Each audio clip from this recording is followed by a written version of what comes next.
ঘূর্ণিঝড় জলোচ্ছ্বাস, সাথে বাড়ছে খরা, পরিবর্তিত জলবায়ু বাড়ায় জীবন ঝুঁকি। তথ্য প্রযুক্তি করছে নতুন দিনের মুখী। শুনবো মোরা, জানবো, হ্রাস করবো ব্যথা, লড়াই করা জীবন নিয়ে উপকূলের কথা। সুপ্রিয় শ্রোতা বন্ধুরা, তৃতীয় শুভেচ্ছা নিন। শুরু হচ্ছে জলবায়ু পরিবর্তনের প্রভাব ও অভিযোজন কৌশল বিষয়ক নিয়মিত রেডিও অনুষ্ঠান উপকূলের কথা। উপকূলের কথা, উপকূলের কথা। অনুষ্ঠানটি পরিবেশিত হচ্ছে এলবিইডির কোস্টাল ক্লাইমেট রেজিলিয়েন্ট ইনফ্রাস্ট্রাকচার প্রকল্প সিসিআরআইপির আওতায় কৃষি তত্ত্ব সার্ভিসের রুরাল রেডিও ইনিশিয়েটিভ RRI এর সৌজন্যে, সহযোগিতায় international fund for agriculture development IFAD. আর এই অনুষ্ঠানটি শুরু থেকে শেষ পর্যন্ত আপনাদের সাথে আছি আমরা দুজন, আমি প্রতিমা এবং আমি সাব্বির। আর এই অনুষ্ঠানটি শুনতে অনলাইনে লগ ইন করুন www.nalta.communityradio.com.bd। প্রিয় শ্রোতা, আপনারা শুনছেন জলবায়ু পরিবর্তনের প্রভাব ও অভিযোজন কৌশল বিষয়ক নিয়মিত রেডিও অনুষ্ঠান উপকূলের কথা। শুরুতেই থাকছে প্রতিবেদন।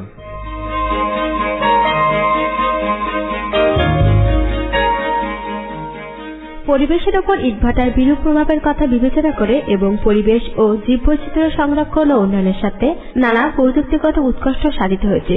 শুষ্ক মৌসুমে অর্থাৎ নভেম্বর থেকে এপ্রিল মাসে দিগন্তের দিকে তাকালে মনে হবে যেন আকাশে মেঘ জমে কালো হয়ে এই বুঝি বৃষ্টি এলো। কিন্তু আরেকটু মনোযোগ দিলে বুঝতে পারবেন ব্যাপারটা তা নয়।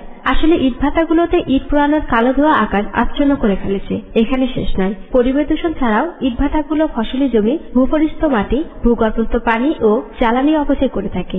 গবেষণায় দেখা গেছে যত্রতত্র ভাটা স্থাপন ও ভূপরিস্থ মাটি ব্যবহার করে ইট প্রস্তুতের ফলে প্রতি বছর প্রায় 42,000 হেক্টর আবাদযোগ্য জমির পরিমাণ কমে যাচ্ছে। অন্য একটি গবেষণায় দেখা যায় ইটভাটার আশেপাশের জমিগুলোর জৈব পদার্থের পরিমাণ মাত্র 1.64%, যেখানে ভাটা থেকে দূরবর্তী জমিতে এর পরিমাণ 2.45%। ইটভাটার কালো ধোঁয়া ছাই এগুলো আমাদের পরিবেশ ও জলবায়ুর উপরে যে ক্ষতিকারক বিরূপ প্রভাব ফেলছে সেই বিষয়গুলো নিয়ে সাজানো হয়েছে আজকের জলবায়ু প্রতিবেদন। ইটের ভাটার কারণে পরিবেশের যে ক্ষয়ক্ষতি হচ্ছে সে বিষয় নিয়ে আমরা কথা বলেছিলাম কয়েকজন সাধারণ মানুষের সাথে। ইটের ভাটা তৈরির ফলে আমাদের অনেক সমস্যার সম্মুখীন হতে হয়, শ্বাসকষ্ট, হাঁপানি।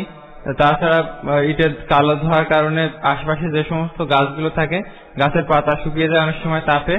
আর তাছাড়া বিশেষ করে শ্বাসকষ্টের জন্য বেশি সমস্যা হয় এবং বিশেষ করে দেখা যায় যে এই এলাকাতে যখন কালো ধোঁয়া ছড়িয়ে পড়ে তখন সাধারণ মানুষের অনেক ক্ষতি হয়ে থাকে। আর তাছাড়া অনেক রকম সমস্যা হয়ে থাকে। আর বিশেষ করে শিশুদের ক্ষেত্রে আরো বেশি সমস্যা হয়, তারা যখন ছোট থাকে এই ছোটদের জন্য কালো ধোঁয়া বিশেষ করে বেশি ক্ষতি করে থাকে।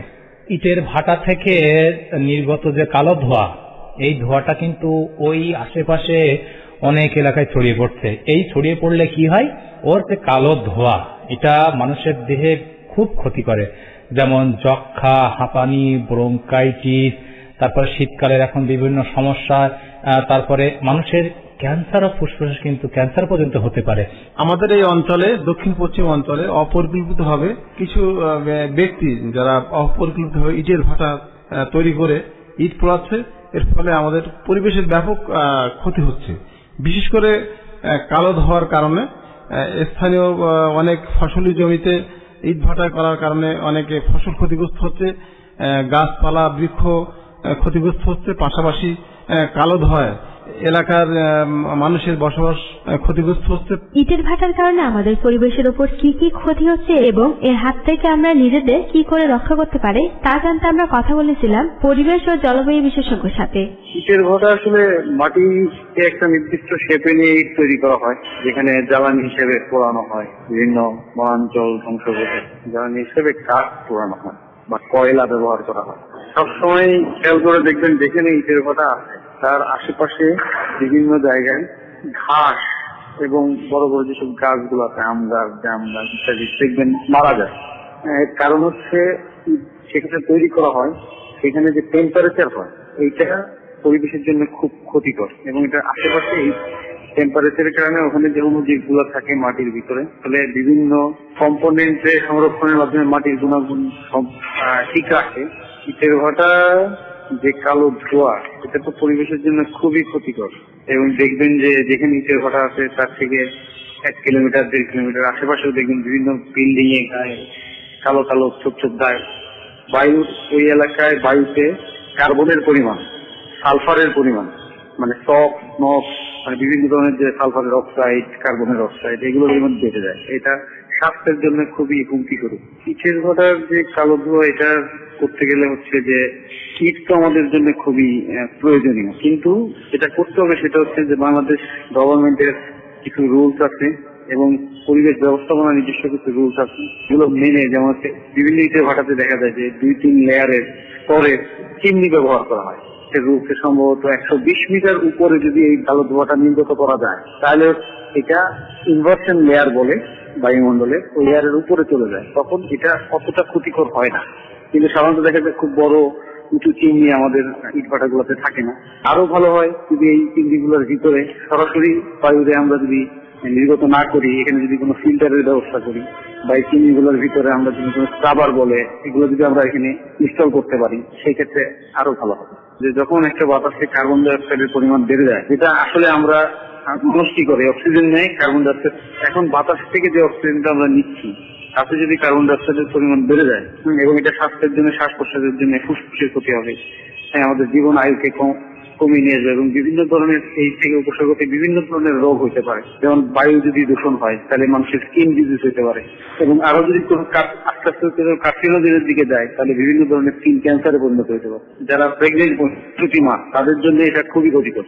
পরিবেশকে রোধ করতে গেলে হচ্ছে আমাদের এই ভাটাগুলোর যে মালিক আছেন এবং আমাদের যে গভর্নমেন্টের, আমাদের যে সরকার পক্ষ যারা এগুলো নিয়ন্ত্রণ করে, তাদের নির্দিষ্ট যে নিয়ম আছে এগুলো এখানে ফলো করা হয় কিনা এটা চেক করতে হবে গভর্নমেন্টের, এবং মালিকদেরও এসব ব্যাপারে সচেতন করতে হবে। তারা যেন কোনোভাবেই বায়ু এই কালো ধোঁয়াটা 120 মিটারের নিচে না ছাড়ে।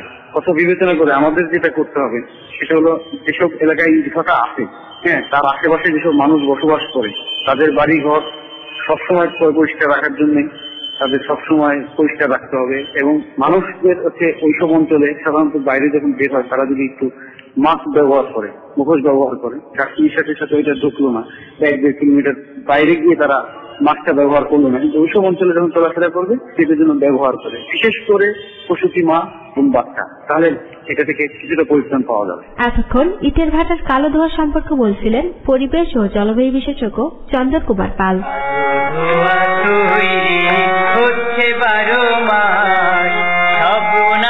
কালো ধোঁয়া করছে সর্বনাশ, কালো ধোঁয়া তৈরি। শ্রোতা বন্ধুরা, আপনারা শুনছেন জলবায়ু পরিবর্তনের প্রভাব ও অভিযোজন কৌশল বিষয়ক নিয়মিত রেডিও অনুষ্ঠান উপকূলের কথা। অনুষ্ঠানটি পরিবেশিত হচ্ছে এলজিইডির কোস্টাল ক্লাইমেট রেজিলিয়েন্ট ইনফ্রাস্ট্রাকচার প্রকল্প CCRIP-র আওতায় কৃষি তত্ত্ব সার্ভিসের রুরাল রেডিও ইনিশিয়েটিভ RRI এর সৌজন্যে, সহযোগিতায় international fund for agriculture development IFA। কালো ধোঁয়া নয় তো কালো সৃষ্টি করে রোগ বালাই, ভাবতে হবে কেমন করে এসব থেকে রক্ষা পাই। কালো ধোঁয়া নয় তো। এখন আপনাদের জন্য রয়েছে একটি নাটক।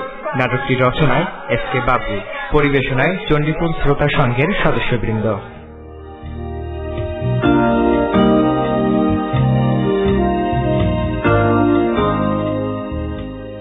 এই করিম, এবছর কোন ভাড়া থেকে টাকা দাদন নিচ্ছিস? সালাম ভাই, ওই পাশের গ্রামের এক ভাড়ায় কাজ নিচ্ছি, আমি এবছর টাকা দাদন নেইনি। তোর বাড়ির পাশে ভাড়া থাকতে দূরে কাজ নিচ্ছিস কেন? সালাম ভাই, ওই বাড়ির পাশে ভাড়া আমি কাজ করবো না, প্রতি বছর কাঠ পড়ায়, রাত 12টার পরে কাঠ না পড়াতে পারলি ভাড়ার মালিক আমাকে টাকা কম দেয়। তোর মাথায় মোটেও বুদ্ধি নেই। আমরা পরের জন খাটি, ভাড়ার মালিক কাঠ পোড়াক আর কয়লা পোড়াক, তাতে আঙ্গা কি? আমরা যেখানে টাকা বেশি পাবো সেখানেই কাজ করবো। সালাম ভাই, তোমাদের বাড়ি আগে কড়া গাছ ছিল বলো দিন, আর এখন কড়া, আর আমাদের বাড়ি এত খেজুর গাছ ছিল, রস খাতাম, গুড় বানাতাম, আর এখন গুড় কিনে খাতি হয়। আর কড়া গাছ তার চেহারা দেখো, কোনটার পাতা নেই, কোনটা মরি যাচ্ছে ওই ভাড়ার ধোঁয়ায়। তারপরে ওই নোনা হাওয়া তো রয়েছে। সালাম ভাই, এই গাছের কথা কি যেন শুনতেলাম? আমি বলো আর গাছ বিক্রি করবো না, এই কথাটা বলতে না। গাছ কেটে কেটে বাড়ি একদম ফাঁকা হয়ে গেছে। দুপুরবেলা বাড়িতে একটু বসবো, তা বসা যায় না। আমরা তো গাছ তো কাটেছি, তা লাগাচ্ছি কটা বলো দিন? আর 2-8 ধার লাগাচ্ছি, তা ভাড়ার ধোয়া শব্দ হচ্ছে শুকিয়ে। তারপরে আবার সার বৈদ্যুল কি জলবায়ু পরিবর্তনের কারণে লবণাক্তটা বেরিয়ে যাচ্ছে, তাতে করে আমার ফসল ও গাছপালার ক্ষতি হচ্ছে। এখন কি করা যায় বলো দিন একটু?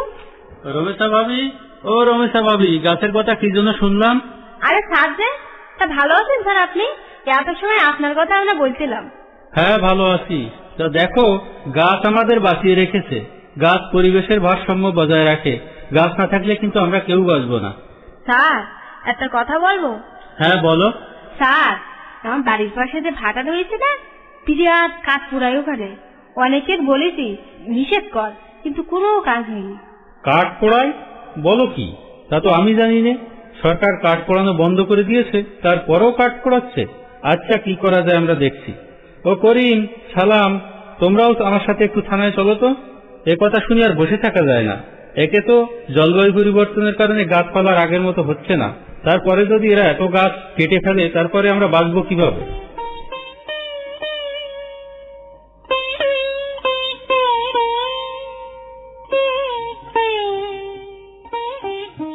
কাঠ দিয়ে ওই ভাটায় পোড়ানো হয়, সেটা কি আপনারা দেখেছেন? আপনি ভাটায় গেলেই দেখতে পাবেন। হ্যাঁ, আমি এক্ষুনি যাচ্ছি, আপনারাও চলেন। ও স্যার, ভালো আছেন স্যার? আমাকে বললে তো আমি যেতাম থানায়। আপনি এই কষ্টটা কেন আসলেন স্যার? এই কে আসিস, এই নাস্তা নিয়ে থানায়, নাস্তা নিয়ে আয়। না, নাস্তার ব্যবস্থা লাগবে না, আপনার ভাটার চারিপাশে একটু ঘুরে আসি।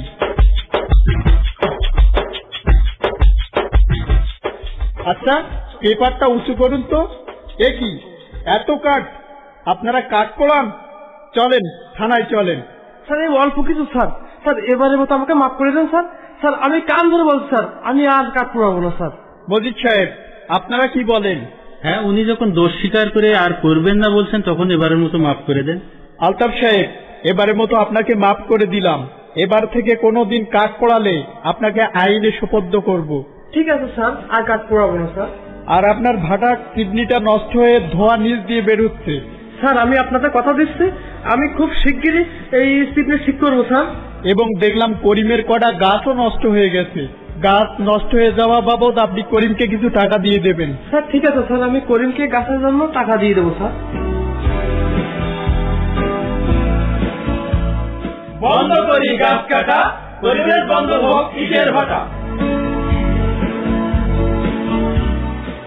সুপ্রিয় শ্রোতা বন্ধুরা, আমাদের দেশে ইট প্রস্তুতের উন্নত প্রযুক্তি ব্যবহারের ক্ষেত্রে বাধাগুলো হচ্ছে আধুনিক প্রযুক্তি সম্পর্কে সচেতনতা ও গ্রহণযোগ্যতার অভাব, ফাঁপা ও না পুরানো ইটের সীমিত চাহিদা, দেশীয় প্রয়োজনে ভাটার ডিজাইন ও অভিযোজনের আবশ্যকতা, ইট ভাটার শ্রমিকদের প্রশিক্ষণের অভাব, উচ্চমাত্রার আর্থিক বিনিয়োগ, নীতিগত, আর্থিক এবং শুল্ক ও কর বিষয়ক প্রচারণার অভাব। এর ফলে আইনগত বিধিবিধান থাকা সত্ত্বেও পরিবেশ দূষণকারী ইটভাটাগুলোর আধুনিকায়ন সম্ভব হয়নি। আধুনিক ও টেকসই ইট প্রস্তুত পদ্ধতির মূল লক্ষ্য হচ্ছে পরিবেশ বান্ধব আধুনিক প্রযুক্তির ইটভাটা স্থাপন, ইট পোড়ানোর জন্য কাঠের ব্যবহার কমিয়ে বিকল্প জ্বালানি ব্যবহার করা, জ্বালানি ব্যবহারে সাশ্রয়ী হওয়া, ইটভাটা থেকে নির্গত ধোঁয়া ও তার সঙ্গে সম্পর্কিত পরিবেশ দূষণ কমানো, কৃষি জমি, ভূপরিস্থিত মাটি ও পানির ব্যবহার কমানো, ইট প্রস্তুতকারীদের লাভ নিশ্চিত করা এবং কর্মরত শ্রমিকদের কর্মপরিবেশের উন্নতি সাধন করা। শ্রোতা বন্ধুরা, আপনাদের জন্য এখন থাকছে কালো ধোঁয়া নিয়ে একটি গান। কালো ধোঁয়া তৈরি হচ্ছে 12 মাস, সর্বনাশা কালো ধোঁয়া করছে সর্বনাশ। কালো ধোঁয়া তৈরি হচ্ছে 12 মাস, সর্বনাশা কালো ধোঁয়া করছে সর্বনাশ। কালো ধোঁয়া তৈরি হচ্ছে 12 মাস, সর্বনাশা কালো ধোঁয়া করছে সর্বনাশ।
ভাটায় নিত্য ধোয়া তৈরি হয়, এই ধোয়া বাতাস মিশে রুদ্ধি করে রোগবালাই।